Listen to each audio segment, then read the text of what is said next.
বাবা রে, একটু খেয়াল করেন বাবা, একটু খেয়াল করেন। আপনারা আমরা যখন ওই 5 স্টার হোটেলের মধ্যে ঢুকে যাই, যখন 5 স্টারের দোকানদার একটু স্মার্টলি বলে, sir this is our new food, please try it, I think you will be happy and you will give our star, please sir একটু খান, এই খাবারটা অনেক মজা। তখন আপনি কচ করে একটা 1000 টাকার নোট দিয়ে দেন। মনে করেন যে আইরে বেটা তো মাস্টার্স পাস, তারে যদি 100 টাকা দিই ইজ্জত তো অষ্টগ্রামের পুরা চলি যাইব। কথা কোন না, ঠিক কিনা জোরে বলেন না।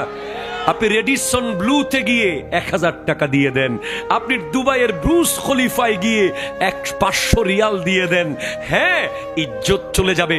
আপনি আমাকে আল্লাহর কসম করে বলেন, পৃথিবীর কোন রেস্টুরেন্টে কোন 5 স্টারের খাবারে সেই মজা কি আছে যেই মজা মায়ের হাতে।